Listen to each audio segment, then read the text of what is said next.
So what if I told you that there was an over-under football betting strategy that actually worked? It had been proven to work in the long term. Not only that, it had had an entire academic paper written on it to explain exactly what they found and how it worked. Would that be interesting to you? Because if it is, you need to watch the rest of this video.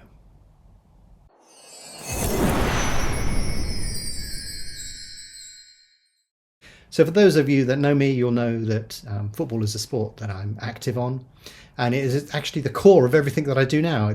I started analysing football matches in the mid-80s, which is a very long time ago, and that led to me doing stuff on the football pools, which led me to bet, which led me to betting exchanges, which is my home now, where I spend all of my time and what I do for a living.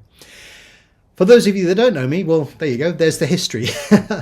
And one of the interesting things about football is I've always been endlessly fascinated by it.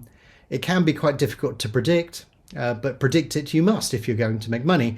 And I spend all of my time now placing a huge number of bets on a whole variety of different sports. But also I put a lot of work into everything that goes to that particular process. Placing the bets and doing all of those things is the end point of all of the work that I do, because I often go off and look at all of the data that I've got and all of the bets that I've placed, see if I can improve it some way. But I also go around the internet looking at what other people are talking about. And this is where I came across this paper. And the problem you have with academic papers is they can be particularly verbose and they contain loads of formulas and stuff. But when I took a look at this paper, I thought, I recognize this because this was something I was advising about 20 years ago. If you came to my offices and you came on a course and you were interested in football, I would have talked about this the best part of 20 years ago. So it was interesting to see this replicated in a peer-reviewed paper. And when I saw this paper, I took one look at it and I thought, well, it's an interesting paper, but a lot of people are going to not really truly understand exactly what it's talking about. And that's why I thought I would produce this video on it. So what are we actually trying to solve here? Well, what we're trying to solve is how many goals are going to be scored. Is it going to be under or over 2.5 goals? That's the most popular market. And how would you solve that problem? Well, it seems quite simple, really, because you would go to a league table and you would just say, how many goals have this team scored? How many have they conceded? Oh, yeah, on average, that's about 2.7 or something or whatever. But the issue that you have with this particular method, and that is discussed and explained in this paper, is that goals are very noisy. So you could have a team that just has 2 shots on target and they just happen to score with both those shots. Or you may have a team that has 20 or 30 shots and they don't score a single one. At the time of recording this video, that team is Nottingham Forest. They've had an awful lot of shots, totally failed to get any of them in the back of the net. So the thing that you learn from that is that goals are very noisy and not a great predictor of what's likely to happen in the next match. You need a much more refined measure of exactly how strong a team is, and especially against the team that they're likely to be playing. So yeah, we need to move away from looking purely at goals because that can be misleading, and we need to look at something else. So we have to throw away goals as a method of trying to predict over or under 2.5 goals, which sounds a bit weird when you first say that, but it's because they're noisy, and by noisy we mean they don't have decent predictive capacity. So what does? Well, if we think about the way a goal is scored, you've got to have a shot on target in order to be able to score a goal. And maybe you're a set piece specialist, and therefore you're going to score more goals from corners and so on. I'm sure you can imagine teams that sort of, are set piece specialists and so on. So yeah, it's the things leading up to a goal that seem to have more predictive capacity, and that is because they contain more information about how the game was played and how the team is playing from an attacking and a defensive perspective. And this, if we look at the paper, they actually went through each of those individual variables and actually looked at each one and tried to assign a value to it in terms of what has the most predictive capacity. And if you look at the paper, I'm sure a lot of you will just go, well, I can see loads of numbers, but it means nothing to me. Well, don't worry about it, because I'm going to explain each of the things that go behind this system and what was most effective. And based upon that table that you just saw, the most effective predictive capacity was actually shots and corners. That seemed to measure the best attacking and defensive capability of each of those individual teams and contained the most useful predictive information. So rather than talk through it in like minute detail and using mathematical notation, what I did was designed a spreadsheet where I can talk you through the whole thing from top to bottom.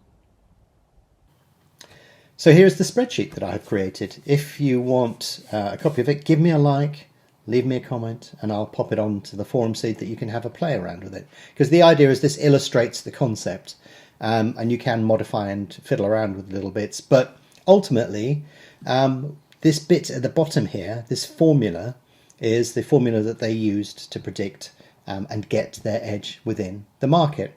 And you can see over here, this is the number that it comes up with here. So I've put the formula under this cell, and this takes the data that we've got on this spreadsheet and comes out with this 43.3% chance, which is the chance of overs in this particular match.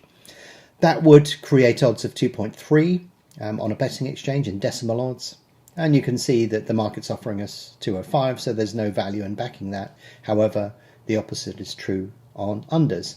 So you could just use this little bit of the spreadsheet here with the data that we've collected at the top, and that would give you what you need. But of course, I've done this to illustrate to you sort of how the whole thing works. So I'll just walk you through that.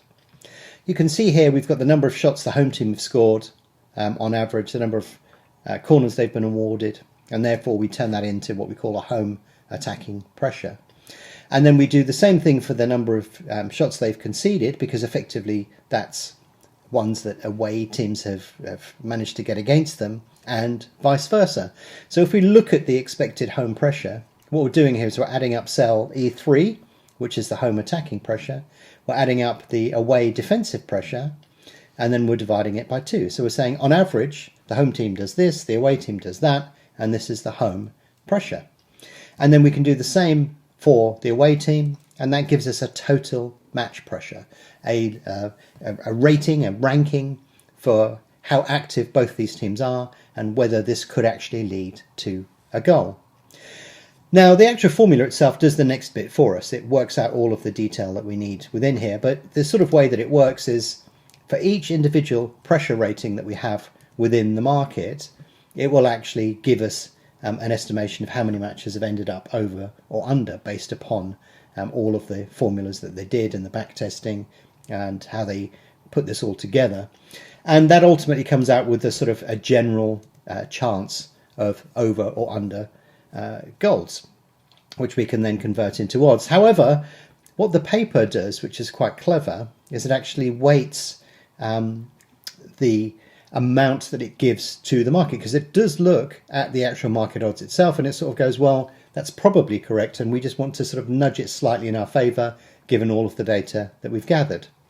So the market weighting you can fiddle with here, which will then sort of give you a blended score in terms of how much you trust the market against your own forecast. So this section here, which I'm going to mark, is for you to sort of fiddle around and play with and get to understand the model, because you could change the weightings on that particular table, and that will give you an indication of to whether you should adjust the model one way or the next. But ultimately, the formula that you see over here is in this particular part of the spreadsheet, and that actually gives you the numbers that you see on that particular paper. The rest is sort of for illustrative purposes altogether, and just to give you a better, deeper understanding of exactly what's going on. And also, obviously, all of the data at the top here is based around all of the data that you would have collected yourself on each of the teams in this individual match. But yeah, it took me a bit of a while to pull the spreadsheet together and make it sort of make sense, fiddled with it endlessly. But if you're interested in having a look at it, I can post it up on the forum. But ultimately, this is taking all of this data above here.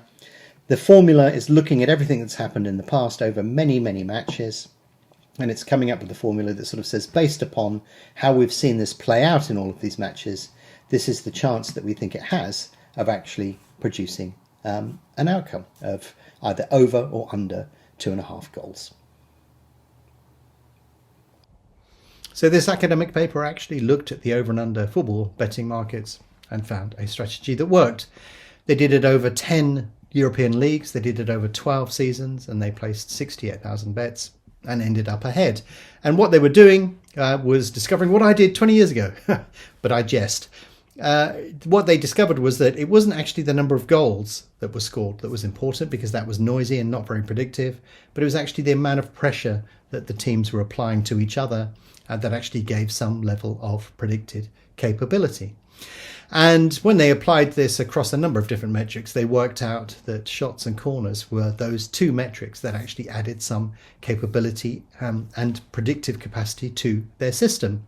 But also they didn't ignore the market completely. They would basically look at the market and then weight that against the metric that they'd created to just give them that little edge. And ultimately that's all that you need, is the little edge over the market that will allow you to beat the odds and therefore have a slightly better predictive capability and ultimately make the strategy profitable over the long term. So yeah, if you wanted a over-under football betting strategy that actually works, there it is.